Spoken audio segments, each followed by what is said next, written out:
Бактыгүл Иманбек кызынын жеке баракчасынан алынды. Афганистан үчүн кубанычтабыз деп үрөө учурган топтор пайда болду. Акмак болбогула. Талиптер эч кандай мусулмандар эмес. Талип кыймылы бул Америка Кошмо Штатын жөөт куйтун ойлоп тапкан бир бутага. Куралчан, согушчан мусулманчылыкты бетине жаап, момун мусулмандардын башын тегереткен кыймыл. Афганистанды Америка Кошмо Штаты жөн эле таштап качмак беле. Бул жөн эле оюн, калп эле коркунуч болуп чыгып кетишти. Азияга согуш ачуунун эң сонун планы бул. Эми биздин коргомуш этип аскерлерин сунуштайт. Биздин өлкөдөгү талиптерге кирип кеткен маң курттарды дүрбүтөт. Америка Кошмо Штатынын оюндары укмушта, эми укмуш төмөнкү сүрөттү карагыла. Талиптердин лидерлеринин кызы Швейцарияда жашайт. Талиптердин лидери калп эле мусулман экендигин көрдүңөрбү? Андыктан жөн эле отуралычы талиптердин уранын чакырып жибербей, өзүбүздүн ички саясат жыргап кеткенсизби? Эл чындыкты билсин.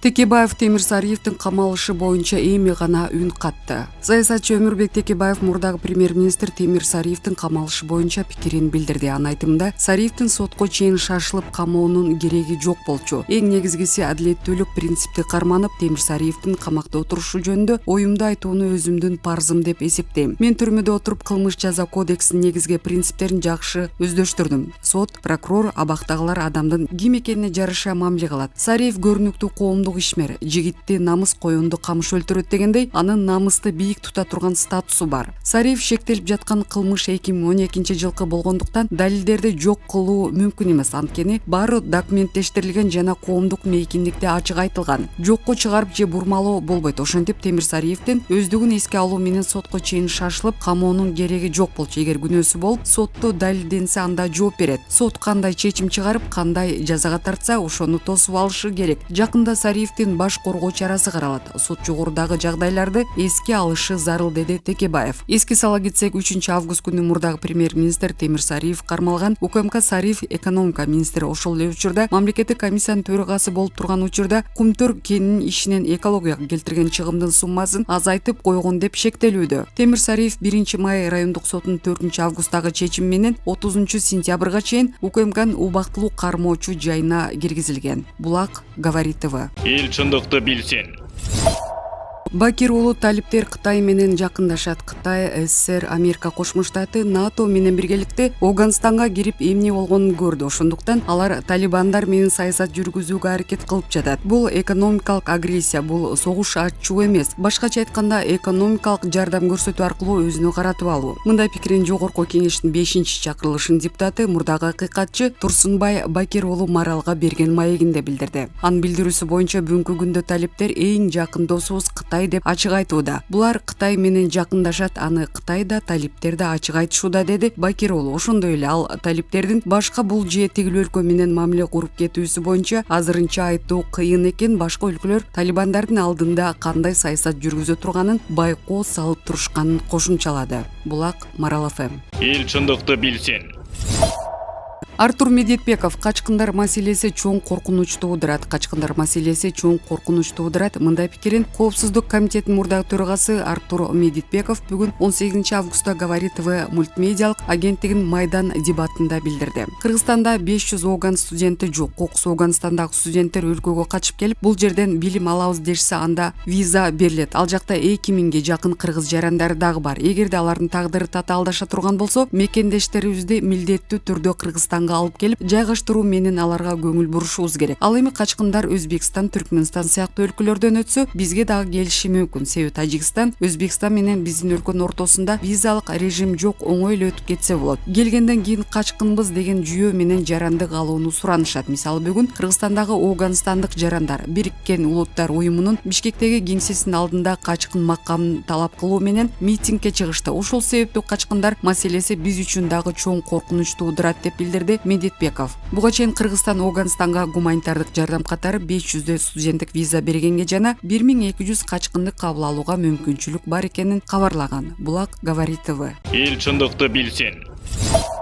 УКМК Ниязов өзүн саясий туткун катары көрсөткүсү келүүдө. Улуттук коопсуздук боюнча мамлекеттик комитет президенттик аппараттын мурдагы башчысы учурда тергөө абагында жаткан Фарид Ниязовдун 18 августтагы билдирүүсүнө жооп кайтарып, ал өзүн элге саясий туткун жана күнөөсү жок болсо да жабыркап турган адам катары көрсөткүсү келип жатканын билдирди. Мекеменин басма сөз кызматы өз комментарийинде Ниязовдун азыркыдай абалга туш болушунун себеби анын мурдагы бир катар мыйзамсыз иштеринде экенин белгилеп, анын жеке көйгөйлөрүнүн башаты сот жоогунда тартылбай турганына ишенип алган экенин мойнуга алууга чакырды. 18 августта Ниязов Сапат билим берүү мекемесинин башчысы Орхан Инандыга жарандык берүүгө байланыштуу козголгон кылмыш иши тууралуу пикирин билдирип, аны УКМК жана Ички иштер министринин жоопкерчиликтен качуу аракети катары баалаган. Ал Кыргызстандын жаранын чет өлкөлүк атайын кызматтарга уурдатып жиберип, эми коомчулуктун көңүлүн башкага буруу аракети болуп жатат деген. Инандыга кыргыз жарандыгы мыйзамсыз берилген үчүн айып тагылганы жөнүндө билдирме Ниязовго адвокаты аркылуу 10 августта берилген. Бишкекте иштеп Кыргызстан жарандыгын алган теги туркиялык Инанды 1 июнга караган түнү жоголуп, дайыны чыкпай жаткан. 5 июлда Түркиянын президенти Режеп Тайып Эрдоган атайын кызматтар аны Анкарага алып барганын айткан. Ниязов 2019 жылы Кой Таш окуясы үчүн кармалып, 2020 жылдын октябрындагы башаламандык учурунда бошонуп чыккан. Кийин эле ошол эле жылдын 9-10 октябрындагы окуялар үчүн кайра кармалган.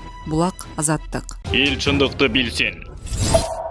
Афганистандын президенти жакынкы келечекте өлкөгө кайтып келерин убадалады. Афганистандын Бириккен Араб Эмирчилигине чыгып кеткен Ашраф Гани элине кайрылуу жасап, жакынкы убакыттарда кайтып барарын айткан. Афганистандын президенти Ашраф Гани жакынкы келечекте өлкөгө кайтып келерин убадалады. Бул тууралуу анын Facebook баракчасында жазылган. Ганинин айтымында аны өлкөдөн чыгып кетүүгө мажбурлашкан. Мен Кабулда калсам кан төгүүлөр болмок деген Афганистандын өлкө башчысы. Ошондой эле ал өзү менен кошо ири өлчөмдөгү акчаларды алып кеткени тууралуу маалыматты төгүндөгөн. Буга чейин Гани үй бүлөсү менен Бириккен Араб Эмирлигинде жүргөнү белгилүү болгон. Афганистанда кырдаал бир нече апта мурда Америка өз аскерлерин чыгарып кеткен соң, Афганистанда абал кескин курчуган талиптер бир катар ири шаарларга кол салып басып алышкан. Жекшемиде согушкерлер өлкөнүн бардык чек ара өткөрүү жайларын көзөмөлгө алып, президенттик сарайга киргенин жар салган. Дүйшөмбүгө караган түнү Талибандын өкүлү Мухаммед Наим 20 жылга созулган согуш аяктаганын, жакында мамлекетте жаңы башкаруу формасы киргизилерин билдирди. Ал арада Паншер аймагы талиптерге каршылык көрсөткөнү айтылып, вице-президент Амрулла Салих өлкөнүн убактылуу президенти экенин билдиргени айтылды. Талибан Кыргызстанда жана башка мамлекеттерде диний экстремисттик уюм катары тыюу салынган кыймыл болуп саналат. Булак Спутник Кейчи. Эл чындыкты билсин. Качкындардын бул толкунун Бириккен Улуттар уюмундагы токтото алышы арсар. Мындай пикирди эксперт Элмира Ногойбаева айтты. Качкындар темасы Кыргызстан үчүн жаңы эмес, бирок мындай масштабта маселе туура элек болчу. Кыргызстан качкындарды кабыл албай кое албайт. Биринчиден, бул адамгерчилик, чыныгы гумандуулук. Экинчиден, Кыргызстандын эл аралык милдеттенмелери бар. Бирок бул толкун канчалык чоң болорун биздин кичинекей мамлекетибиз ага канчалык даяр экенин азырынча билбейбиз. Сириялык качкындардын толкуну көп өлкөлөрдүн тосотторун жууп кетти жана көп өлкөлөрдүн, анын ичинде Европа өлкөлөрүнүн эрежелерин өзгөртүп кетти. Бул Кыргызстанга кандай таасир берет, азырынча айтыш кыйын дейт эксперт. Булак Назарнёвс. Эл чындыкты билсин.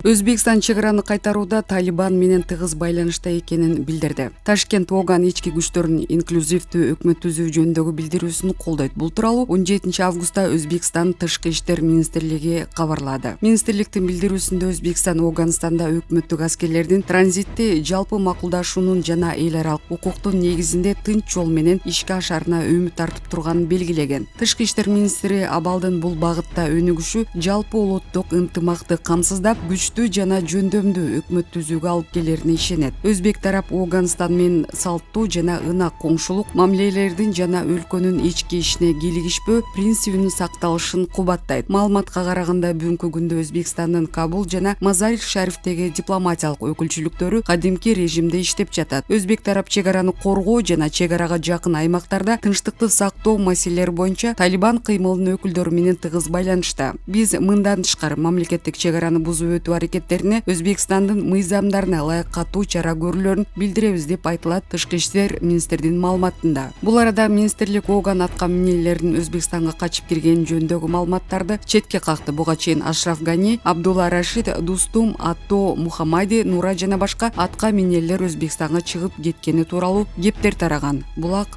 Сокол Медиа.